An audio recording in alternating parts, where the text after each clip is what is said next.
You'll never guess the secret that tore our family apart, and how I found the strength to survive it. For years, I thought I had it all: an ideal marriage, beautiful kids, and the kind of life most people would envy. But I couldn't have been more wrong. My world came crashing down when I discovered a shocking truth that changed everything. What started as a typical day soon spiraled into a nightmare that no one could have ever predicted. It all began with a phone call from Stacy, my wife of 18 years. The panic in her voice was enough to make my stomach twist. She wanted to meet, urgently, to talk about something important. The words she said next sent a chill down my spine. "You need to know what's been happening behind your back." My heart raced, and I could feel the air growing thicker around me. I didn't expect what followed. Stacy broke down and confessed that she had been having an affair with Kevin, a man who had been in our lives for years. My head spun as she revealed that he wasn't just the man she'd been cheating with, but the father of our daughter, Michelle. My stomach dropped as the weight of her betrayal sank in. Michelle wasn't even mine. The child I had raised for 14 years wasn't my blood, but it didn't stop there.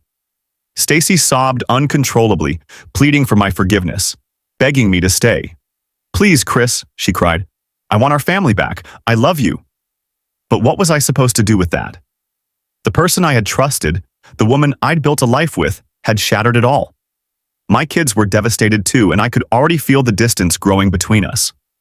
Stacy said she had no choice, that Kevin had blackmailed her into keeping the affair secret, even getting her to terminate another pregnancy years ago, one she never told me about.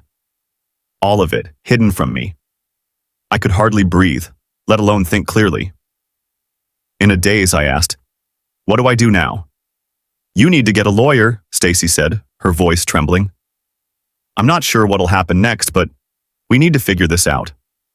I couldn't hear the rest. My mind was racing. What about my kids? What had I been blind to all these years? Michelle and Jason deserved the truth.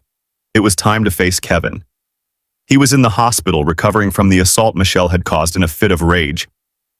As we entered his room, the sight of him, legs suspended, arms in a cast, brought an almost sick satisfaction. But then he spoke, slurring from the pain medication, and his words hit me like a brick. "I told her to get an abortion," Kevin mumbled. "Told her not to keep Michelle, but she wouldn't listen.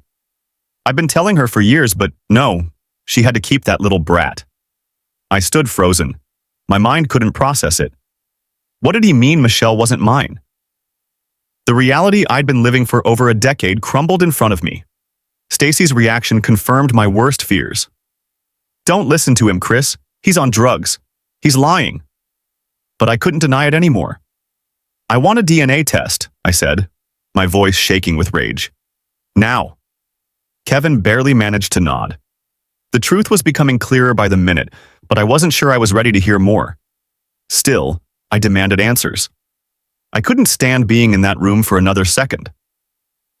Stacy and I drove home in silence. She kept glancing at me, waiting for me to say something, but I was too stunned. The man I thought I knew, my wife, had betrayed me on every level. Once we got to the house, I told her, "Pack your things. You're out tonight." She broke down. "Chris, please don't do this. I didn't mean to hurt you. I love you. We can fix this." But I was done. "No, Stacy, we can't. You've been lying to me for years. You've torn our family apart. The kids are never going to forgive you, and neither will I." I knew the kids would be crushed by the truth. When they came home, Jason immediately asked where his mother was. I looked at them both, feeling the weight of my words. "Your mom is gone," I said. "She's not part of this family anymore."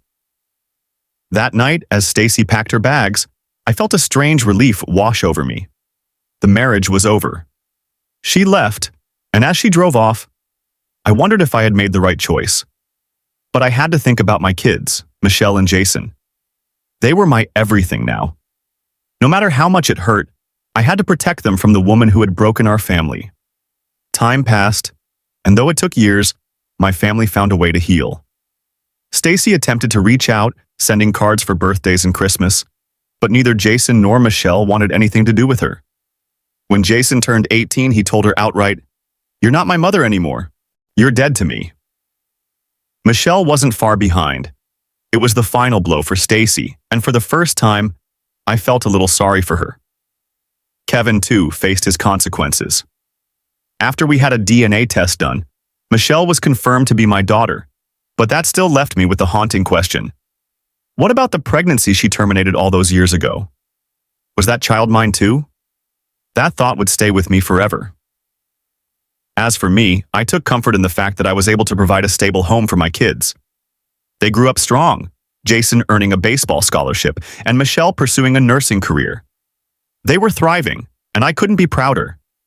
And though it took years for me to even think about dating again, I eventually met a woman who made me feel alive again. But the pain never fully went away. Life moved on, but the scars remained. It's been 8 years, and I still think about what Stacy did. But my kids, Michelle and Jason, are everything to me. I'll never forget how they helped me rebuild my life. And no matter how hard it was, I've learned that sometimes the hardest decisions are the ones that set you free. This is a story of betrayal, heartbreak, and eventual healing. But it's also a testament to the strength of family and how, even in the darkest of times, love and loyalty can help you overcome the toughest challenges. If you've ever faced betrayal, you know the pain it brings. But like me, you might find the strength to rise above it and reclaim your life. Share your thoughts below. What would you have done in my shoes? Don't forget to like, share, and subscribe.